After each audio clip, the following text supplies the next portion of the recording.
Hello, everybody. Jax West from Stephen Avery Project and Justice with Jax and MAM Gossip on Facebook. And then obviously here on YouTube with Justice for Jax or Justice for Jax. Well, maybe there's times that I need some justice, right? Um, every Wednesday at 1 p.m. Central. Sup, cat? We have been covering a different case. Today is Ryan Ferguson. Hey, Bryce. Bryce, how much snow did you get down there? I'm just curious, how much you got, down there. Um, really the only thing I needed to watch in doing my notes is the wonderful documentary that is currently on Netflix called DreamKiller. I did start to watch some YouTubes of things, and I'm like, I get the gist of it, of the case. I really think that documentary did that case justice. So, I didn't think it was necessary for me to go deep down into anything more. So, I know 48 Hours has covered the case. Oh, only about 3 or 4 inches. Um, okay, because I had heard more than that, which surprised me that you would down there would get more than we got up here. So, and I probably have about 6 currently, and it's still snowing here. Um, and you can also see Ryan Ferguson, I'll say this again at the end too, but, Amazing Race airs tonight on CBS, so you can continue to watch him racing around the world with his friend Dusty. So I watched Dreamkiller for the umpteenth time, took my notes, and we will go over them now. So this case, what is it with Halloween? Halloween 2001 is when a man was murdered outside of his work. And then March 10th, 2004, Charlie Charles Chuck Erickson.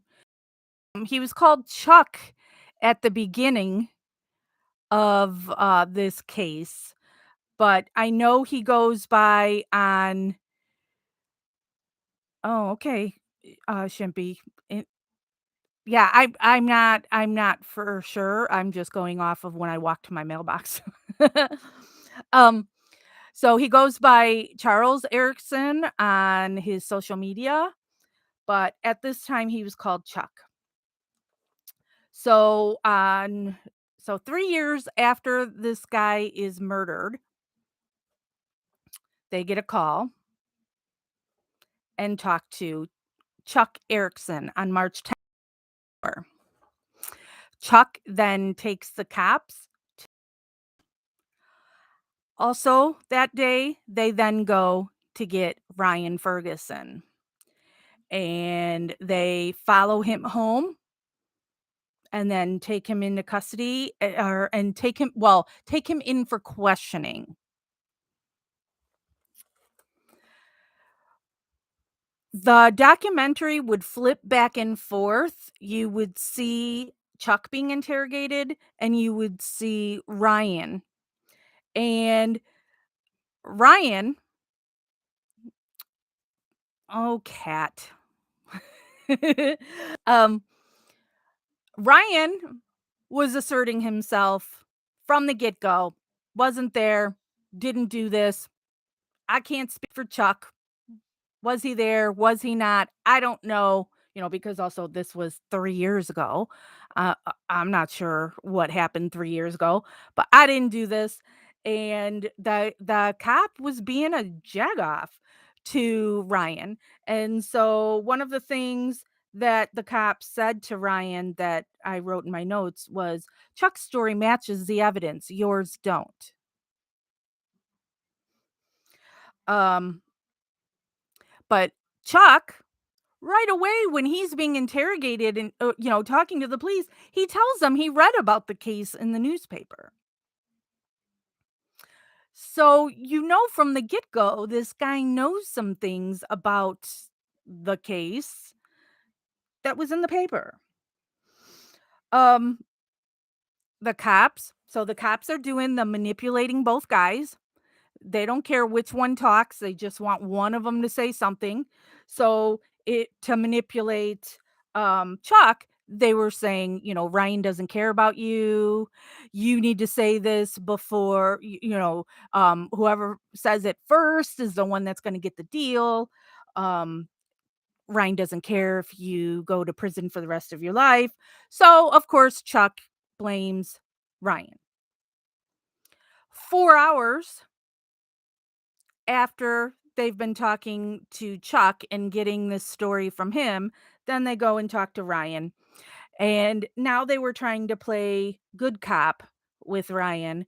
And Ryan is still denying everything and saying he wasn't there even after all this time. In the story that Chuck was giving them, he was saying things that didn't happen. So with the cop saying to Ryan earlier, Chuck's story matches the evidence, yours don't. Well, he was saying things that doesn't match the evidence, but they don't care about that, right? Um, the cops told Ryan that we know Chuck was there. Then the cops tells Ryan, no one believes Ryan. They believe Chuck. And here's my first notes on Bill Ferguson. I know, who was it who commented at the very beginning? Kimmy. Bill Ferguson.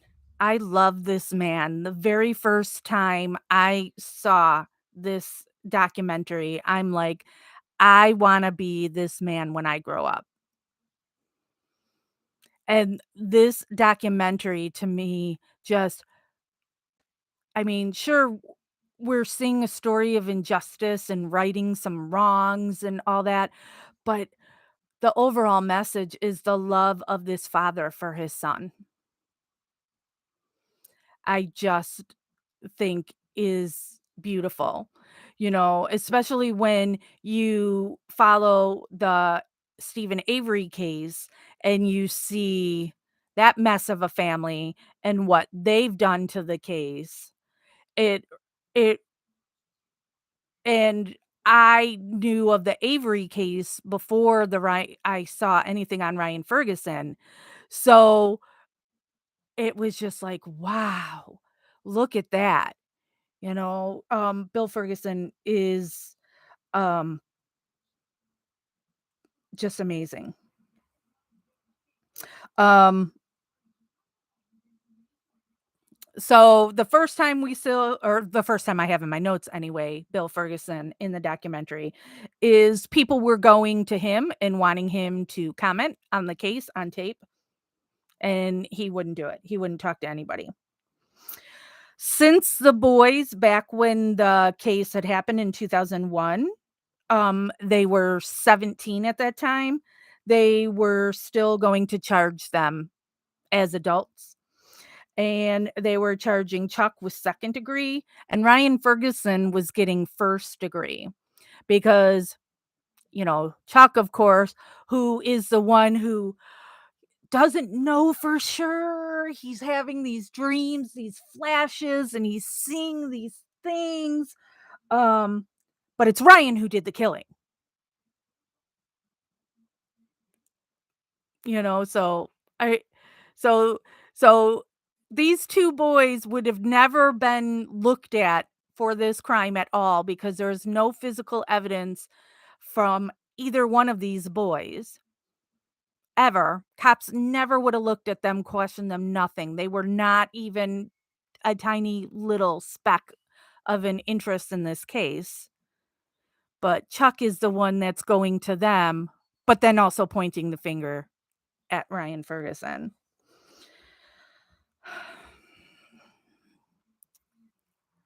Ryan Ferguson They said he could get bail. $20 million is what the judge put his bail at. That is the highest ever in a murder case in the United States, ever. $20 million.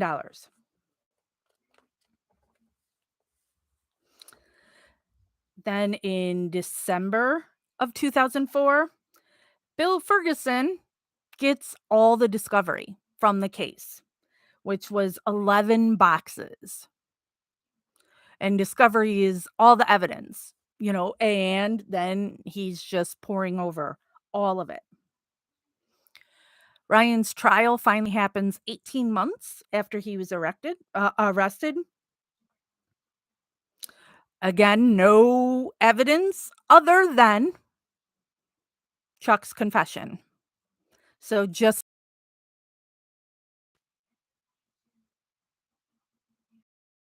well, I shouldn't say just like because technically the um they have evidence on Steven that was all planned property, but I digress. Let's not start going down that rabbit hole. Um Chuck testifies against Ryan. He said that he saw a newspaper article on the second anniversary of the murder, which then all of a sudden brought back memories and snapshots. He also remembers that he saw a guy that he knew, Dallas, at the intersection. Then we see Erin Moriarty from 48 Hours. So Erin covers every case, and she's the one that I trust her. So when there is a story and she is the investigator on it, I'm taking it as facts. Oh, yeah, Bryce, I got something saying my thing was unstable for a minute and then it was better. I'm just going to assume it was the weather. So Erin Moriarty was following this case as well and has done several different stories on it over the years. Erin commented on when Chuck was originally talking to the police on this case.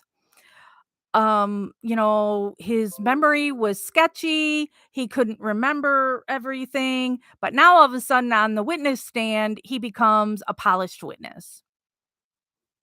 And there's no doubt in all these things he's claiming he remembers from this case. Chuck says that he even saw a woman that night and yelled at her to go get help. He's claiming he didn't dream it. He is 100% certain that they did it. When Chuck was cross-examined, the expensive lawyer that Bill Ferguson got for his son, point blank, just sucked. He was a horrible lawyer. And he was pretty off-putting to everybody there. I learned later in watching some YouTube stuff, Ryan Ferguson said one of the jurors even fell asleep when Ryan's lawyer was talking. Bill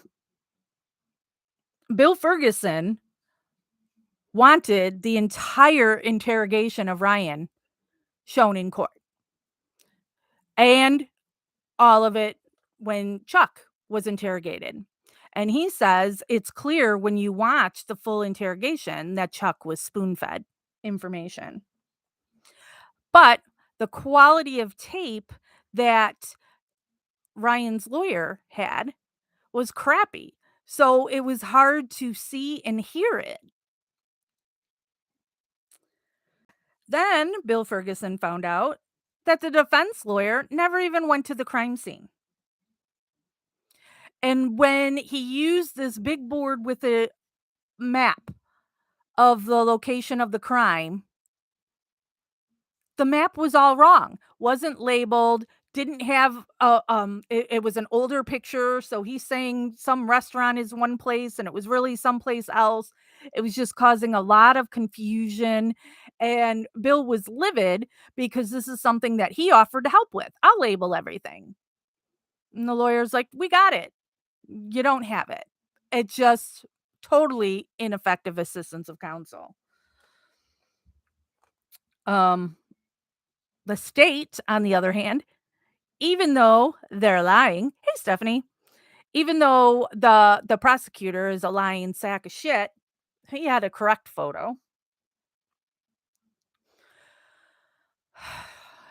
There aren't very many witnesses in this case. There were 2 people who worked as janitors at this building. 1 female, 1 male. The female, um, takes the stand. She cries while on the stand. They show a composite of the alleged killer from her recollection of the man she saw. Um, but the thing that Bill Ferguson points out in the documentary is she was never asked, "And do you see that man here today?" And for her to say, "Yes, I do," and point at Ryan Ferguson. So she's never said, she never testified that it was Ryan Ferguson. She just said, "That's my composite." That's it. That's all that happened with this eyewitness. Then the guy, janitor, well, he's a child molester and has done time. But now this guy says he saw 2 men and, that he heard someone's "heard out here, man." And his wife l later sends him a newspaper of the story, and he sees the 2 pics, of Ryan and Charles. And doesn't even the paper is folded just so you don't see the headline. So he's testifying that he just sees the pictures of these guys in the paper and he's like, "Oh my god, that's the 2 guys I saw that night." He said his mouth dropped and he recognized them immediately. And he did point out Ryan Ferguson in the courtroom as being a person he saw that night. Ryan's attorney had Ryan testify, never prepared him to take the stand. Bill Ferguson said he could tell immediately looking at his son that he knew that his son had not been prepared. And Bill Ferguson did not want his son testifying. He says that's not what happens. In most cases that um you you you don't testify in your trial. And couldn't believe he was putting Ryan on the stand and also not preparing him to do so. Um, this prick prosecutor then was trying to push Ryan's buttons. And you can tell from they would play some jail calls between Ryan and his dad and stuff. And so you can see the guy not and I'm not trying to say that he's got an over the top temper. And I'm not saying his temper's not justified when we hear him on those calls because he's got every right to be angry. But from those calls, and when you see when he was interrogated and such, I'm like, I think there is the possibility if you had somebody good enough that they could push the right button. And Bill Ferguson said, it's clear that the prosecutor is trying to get Ryan to lose his temper on the stand, which would then have the jury go, "Oh yeah, see this guy totally could kill some random guy." And they're claiming that Ryan and Chuck were assaulting this guy for money to go buy more liquor at 17 years old. Um whatever. Um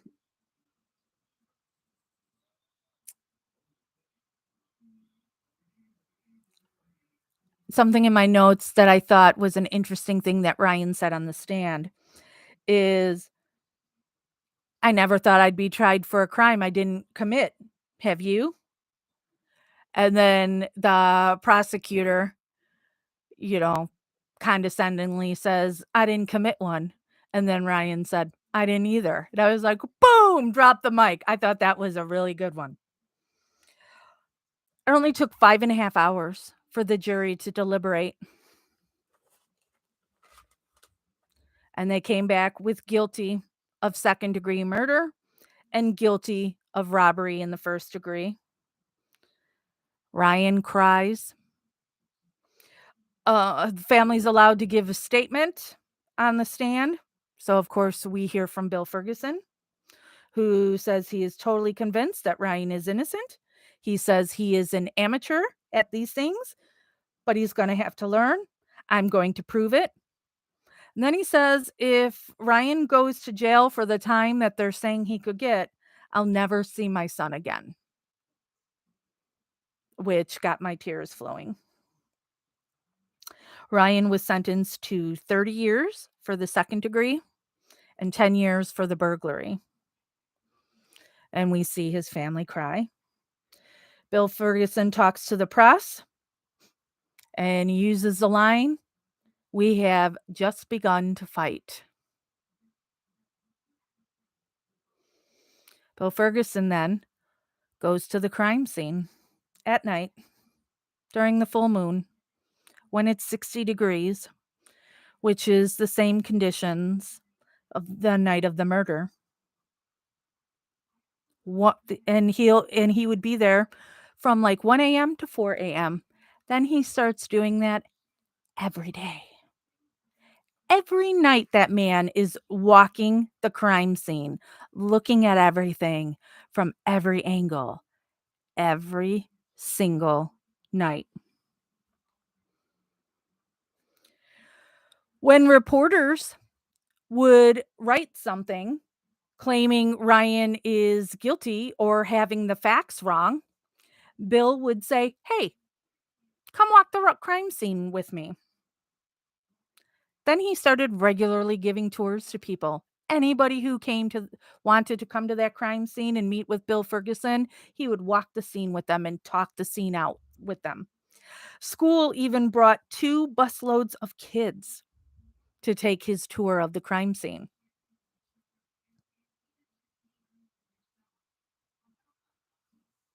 The attorneys told Bill Ferguson not to contact the witnesses, but Bill started a webpage on Free Ryan Ferguson, and that female janitor reached out to Bill. So he meets her at the crime scene. She said she got a good look at the guy's face and that Ryan is not the guy she saw. She said Chuck looks more like the picture that was drawn from what she did see, but she said it isn't Chuck either. She said she told the prosecutor that it is not Ryan Ferguson. She said the prosecutor was an asshole and she was intimidated by him. So then when she was on the stand, she wouldn't talk unless she was asked something.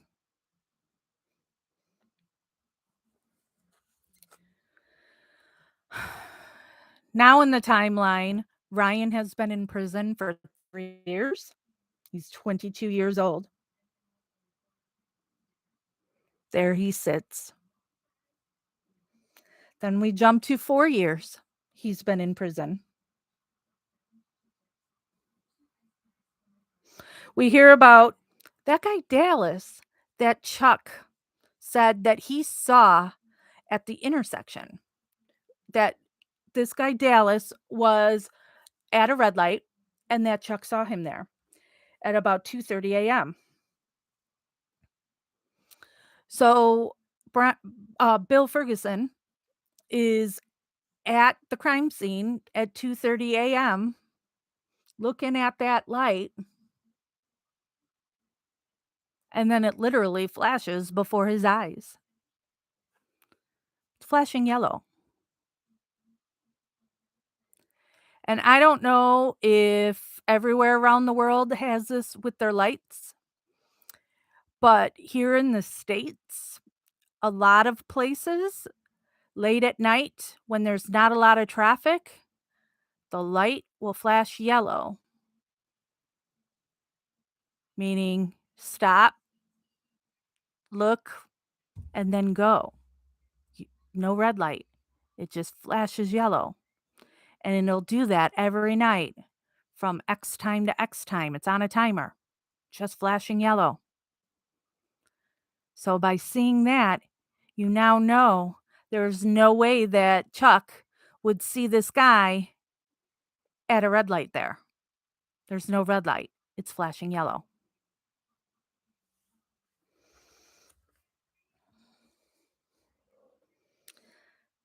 5 years now, Ryan's been sitting in prison, 24 years old. Finally gets an evidentiary hearing. It's 2008. Now he's represented by a public defender.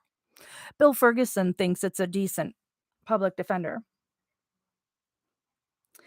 They learned that the first attorney never contacted any witnesses. Dallas testifies. He says the cop screamed at him and told him he was lying.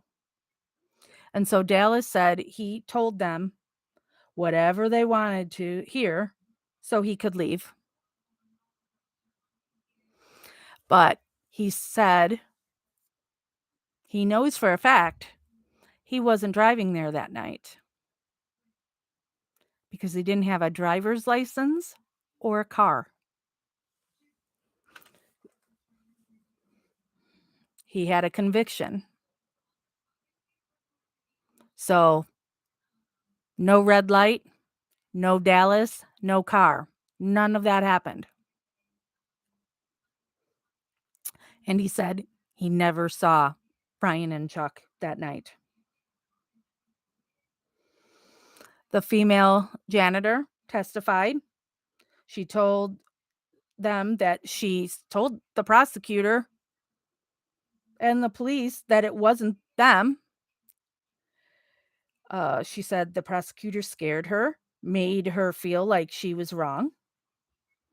I also have in my notes at this hearing, Ryan Ferguson was in the orange jumpsuit. And I really hate that crap. That's another thing, another game that gets played.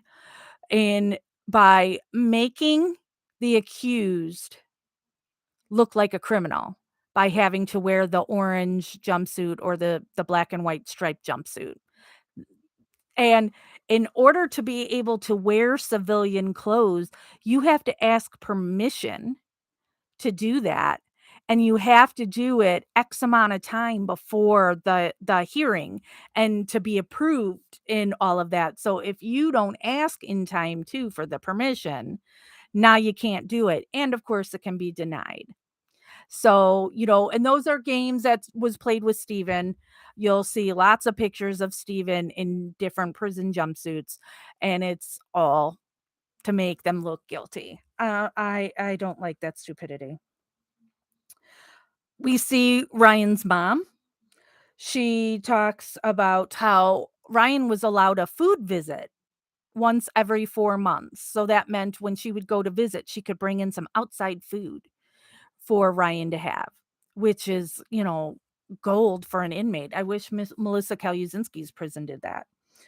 Um, and so that Ryan really wanted fresh fruit.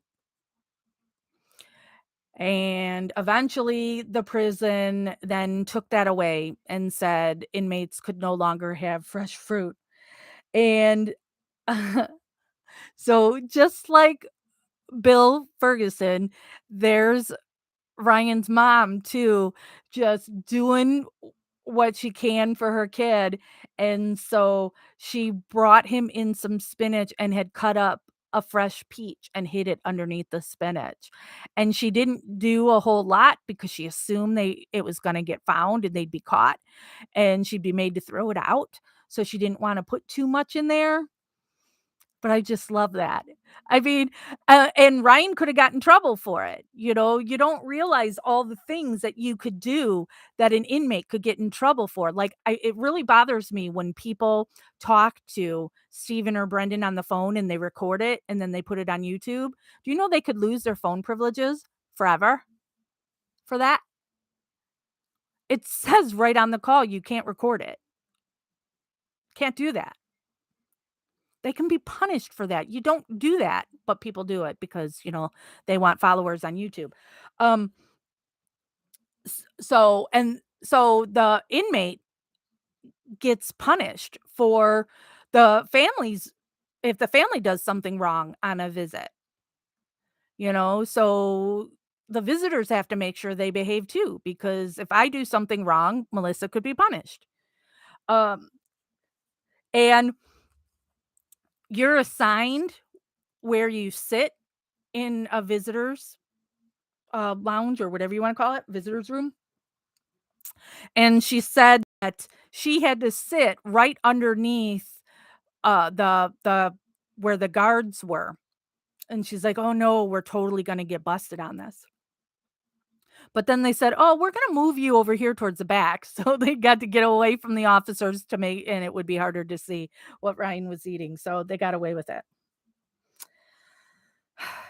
The evidentiary hearing, denied.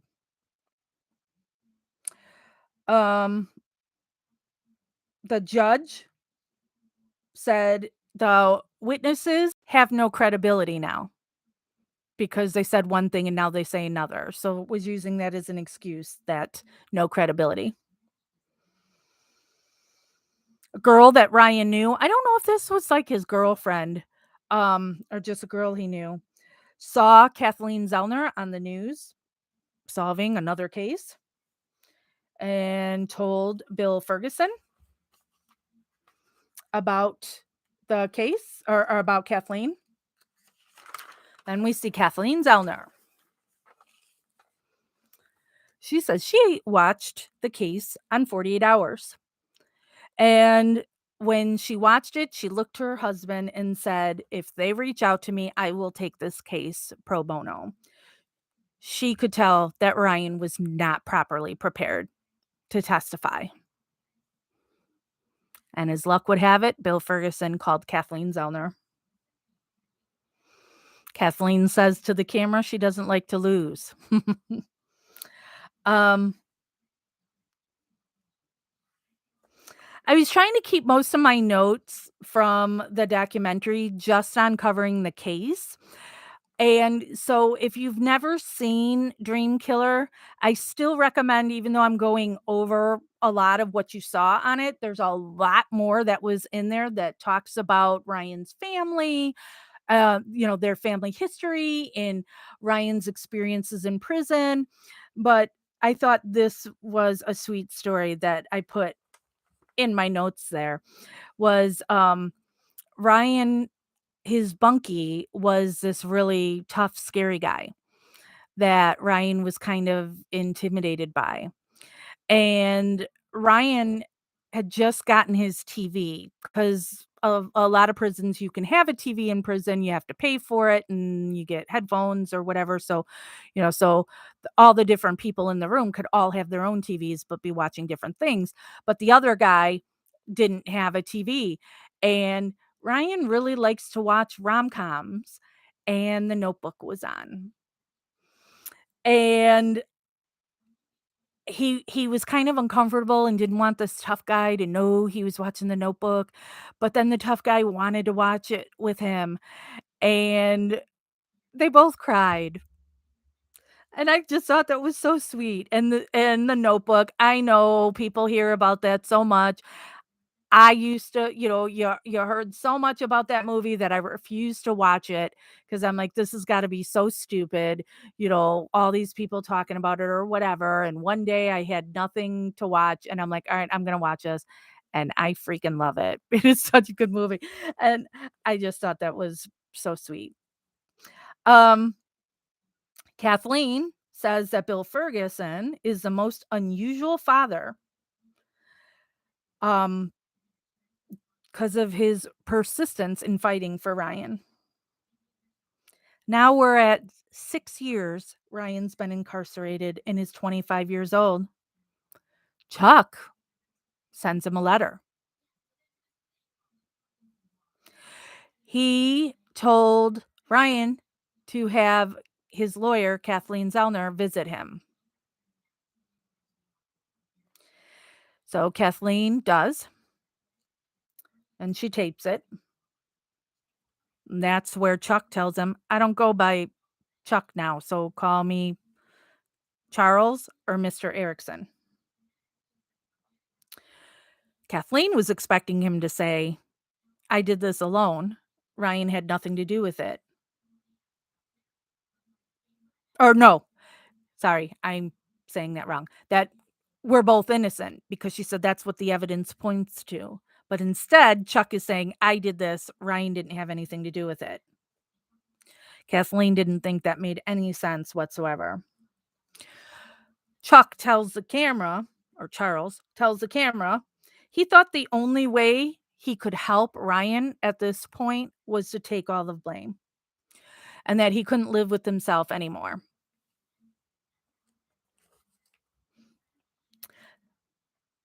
Bill Ferguson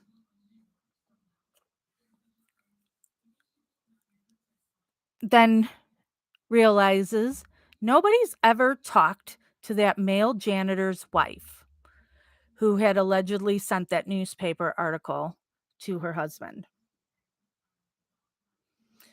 So he went to her house. She then says she didn't know anything.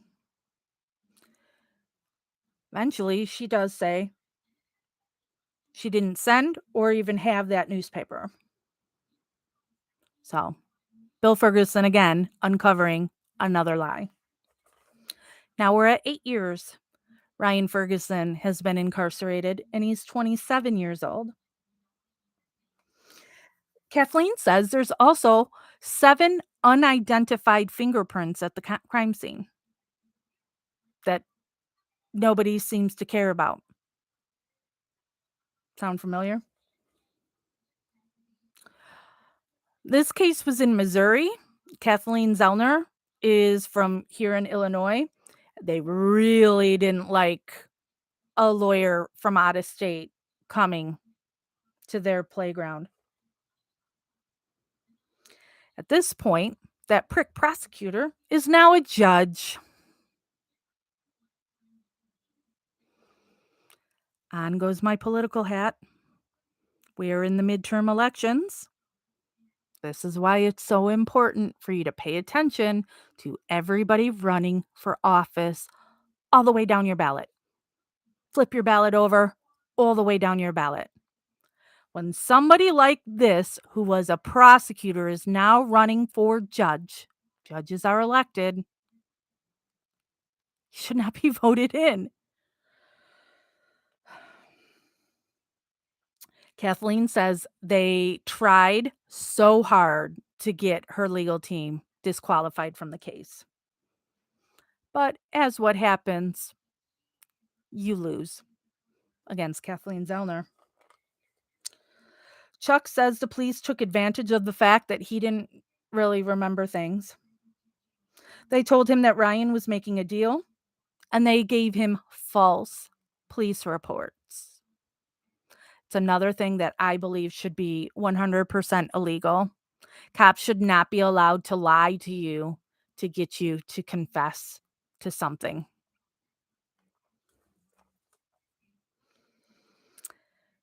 Now we're at the point of the system for habeas.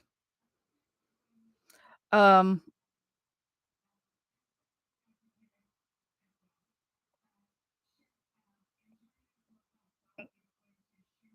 I don't know what my notes mean there. I'm trying to decipher what that means. See, it's so funny that I'll take notes and then not remember what it means. It says they call Chuck justified due to Ryan before he due to me. Okay, so um they must have called Chuck to testify, right? Um and so he felt he was justified in lying about Ryan, because he's going to do to Ryan, but before Ryan does it to him. He says at that time he was on Adderall, he was drinking, and cocaine. He says his testimony was completely false. He was also very cocky. Um, and so he had said to the state in that, because they were talking about his plea deal, and he's like, and y- he knows in perjury or whatever, they could, take his plea deal away and he could be in prison now for the rest of his life or whatever. And he says, you can't take my plea deal because then you admit that Ryan Ferguson didn't get a fair trial. I thought that was funny. He says Charlie said he knows that he doesn't want to die knowing that he did the wrong thing. So that's why he is coming forward now.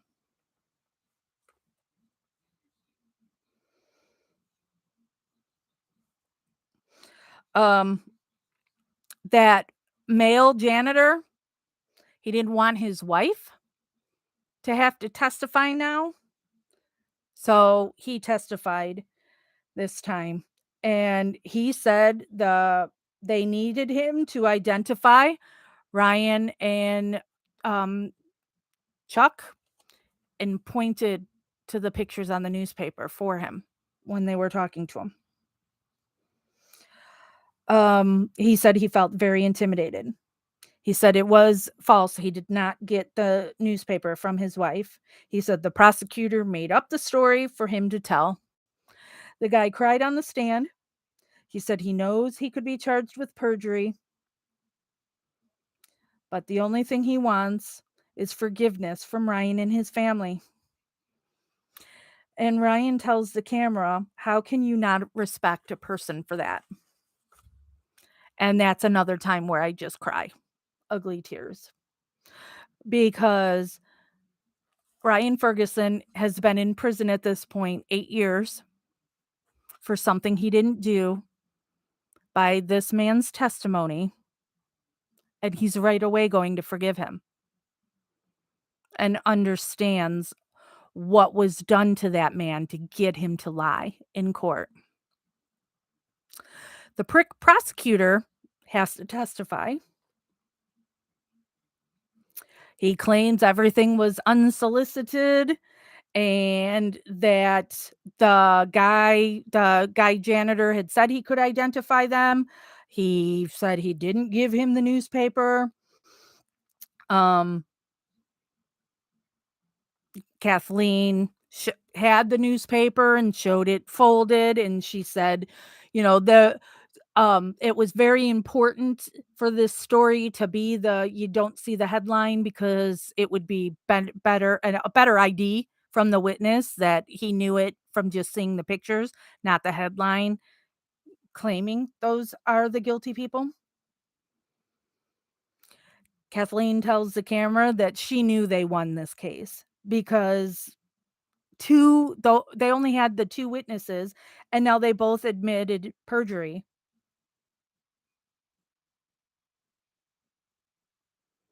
6 months after the hearing, they learned they lost again. Kathleen tells the camera that she will work to take the opinion apart and show the world that judge is incompetent. The judge wrote in his answer that he didn't believe the witnesses. Again, doing because these witnesses have changed their story, they're not believable. Bill Ferguson is going on an all-out blitz for his son. Billboards, social media pages, videos on YouTube. Free Ryan Ferguson. They had their Free Ryan Ferguson campaign where they asked people to make a sign, take a picture of yourself saying Free Ryan Ferguson. They bought a banner plane to fly over sporting events. Um, they go to the Court of Appeals. State violated Brady, kept evidence hidden from the defense. Where have we heard that one before? Bill Ferguson goes to court with his car wrapped in his free Ryan Ferguson uh stuff. And Bill travels the country in that car, stopping at various places. We see him in the documentary at the White House where he's trying to just pass out flyers, or he had a business card with information on his son's case. While he was at the White House, his son called him from prison, but then the call got disconnected. Now we're at 9.5 years that Ryan has been in prison, 29 years old. 2 months after the last hearing, it's November 5th.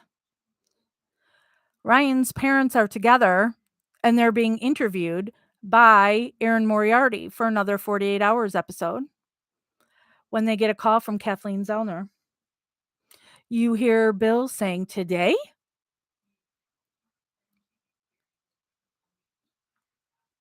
Ryan is going to be released that day from prison.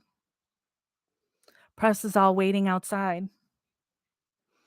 We see Ryan in the garage, still in prison clothes, and he's got handcuffs and his feet are shackled. He's getting unlocked. He gets to hug his mom. Then he hugs his dad. And they walk out together, heads held high. At the press conference, Kathleen says, "This could happen to you." We hear that all the time. This is something that couldn't happen to me. It could happen to anybody.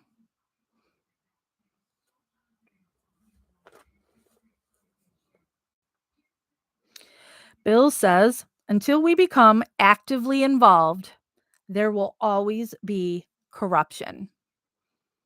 I 100% agree. Political hat, again, you need to vote, vote, vote, vote, vote.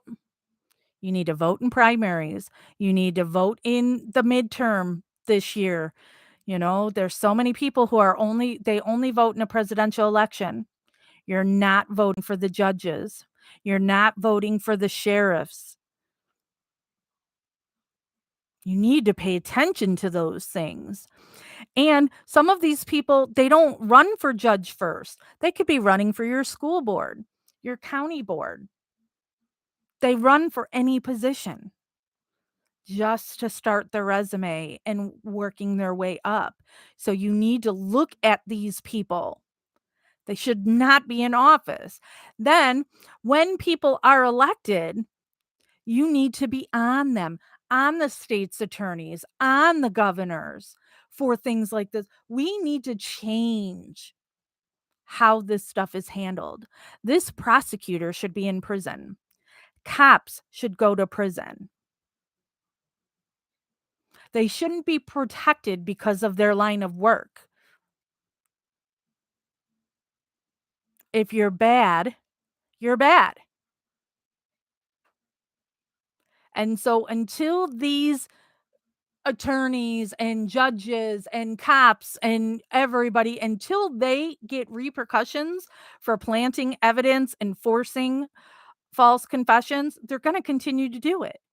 They just want to solve a case and move on to the next one and take their pay and move up their political ladder. They don't care who they're putting in there. 5 months after Ryan's been released, he says he has lived his whole adult life in prison and now he's completely lost. He doesn't know how to live in the outside world. 9 inches. Okay, Bryce. Kathleen points out the killer's still out there. Nobody's looking for him. And that was the end of DreamKiller. My couple of notes from things that I watched on YouTube. I watched Aaron Moriarty recently interviewed Ryan because of him being on The Amazing Race. He said the casting director for the show reached out to him on Instagram. Ryan is happy to be on the show, but he's a little bummed because he always thought if he was to do something like this, it would be with his dad. But his dad can't run as well anymore. So now he's with his friend Dusty. So the season of Amazing Race that Ryan is on, that's when COVID hit and production was stopped. So they went on a break for 18 months until they resumed filming. In that time, Ryan said he got his pilot's license. He's moved to New York.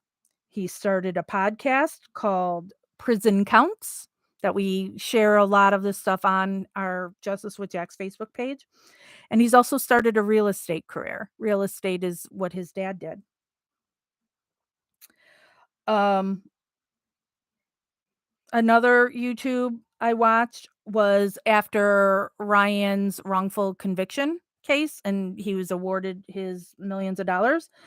And he believes that $1 million should be the baseline for each year stolen from a wrongfully convicted. You should get $1 million for every year you're in prison. He said, when you are wrongfully convicted and do get released, you don't just get to get out and get your life back. He says a black cloud follows you. So it's an adjustment and, can be difficult at times. People would think you should just be happy and appreciative that you're no longer in prison. But, that's a lot to deal with mentally. And, nobody but Ryan will know 100%, what he went through while he was incarcerated. That's a lot. Um, I also saw a YouTube interview. I think it was 2020 that they had one of the jurors on. And from the original case, and he said the two witnesses held a lot of weight with the jury, and they were unanimous in saying that Ryan was guilty. Something that was never brought to light in the case is there were also a whole bunch of witnesses that saw Ryan and Chuck Charles at the bar that could have said, they know they weren't there, they were there.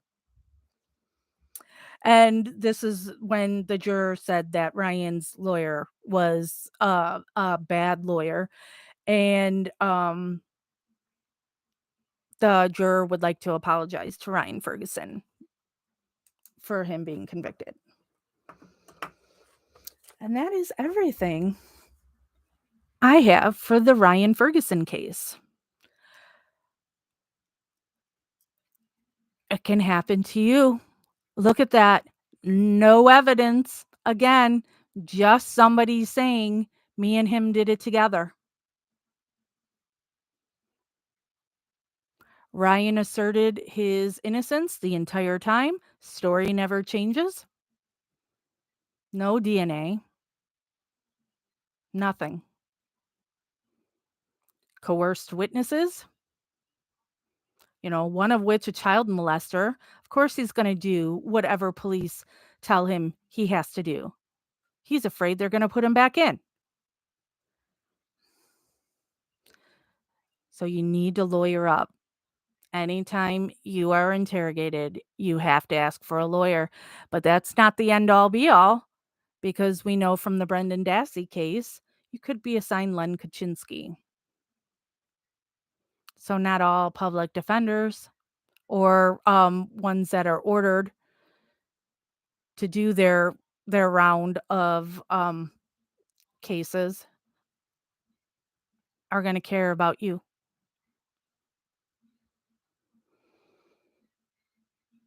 Bill Ferguson is my hero. Next week, on the 9th, we are covering the Adam Brazil case. I know nothing on this case. I have not looked into if there is anything for me to find to talk about this case next week.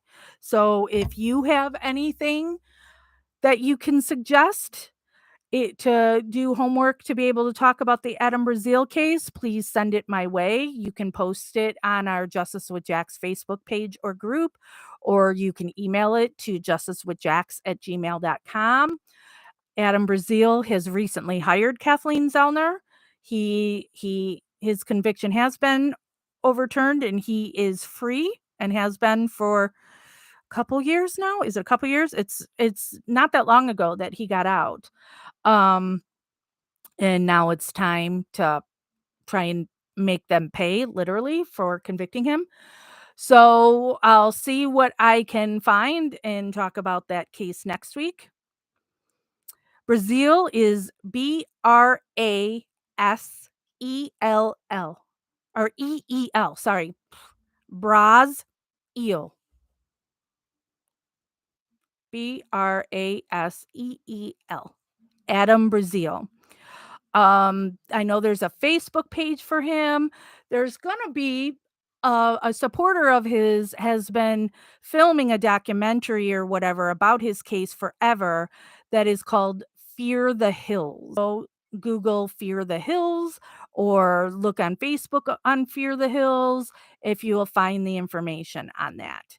But so that's our next one for Wednesday next week. So February 9th is Adam Brazil. February 16th is Riley Fox, another case of Kathleen Zellner's. And then February 23rd is Marnie Yang. So that's what we have for February. And then don't forget, Ryan Ferguson, that we discussed today, will be seen tonight on The Amazing Race, which is on CBS. I'm not sure what time, but check your local listings for time. So, and if you missed it, I did a off schedule live the other day on the Stephen Avery case because a letter came out that Stephen wrote. So we read the letter and talked about it, and I talked some about the case. So look into the folders we have here on Justice with Jax to find that if you haven't seen it already. We also have the letter is posted on Stephen Avery Project on Justice with Jax. So if you want to go look at and read the letter for yourself and also see what other people are saying about the letter, you can do that on our Facebook page. Yeah, right, Kat? Um, so all right, that's it for today. I've kept it right at an hour. Yay. Like to keep it at an hour. Sometimes I talk way too much. So an hour or less is good, right?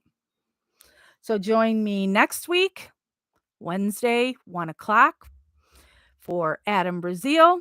And if anything happens with Stephen Avery case, or of course, Melissa Kaluzinski, if anything happens with her case, then I hop over. It'll be here because I even tried to go live again on Facebook on the Steven thing, and I'm still blocked from doing so because because I'm in Facebook trouble. 517 subscribers. Nope.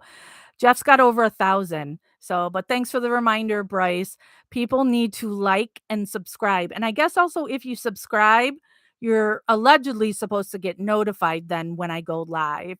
So if I do any surprise lives, like they filed something in Steven's case and I'm going to read it, that you would possibly be notified that I'm going live now. So thumbs up as Nana always wants to remind people, thumbs up the video and subscribe to it. All right, I'm off to what am I going to do now? What am I going to binge watch next? Oh, just came out on Hulu today. I'm not going to go down that hole, but Pam and Tommy on Hulu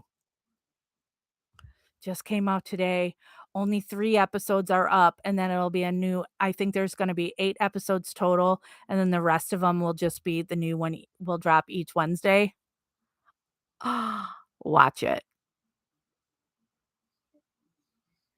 Watch it. Watch Pam and Tommy on Hulu. I guess you could say it's a crime. Somebody stole their sex tape. All right. I'm out. Thank you, everybody. Investigation continues.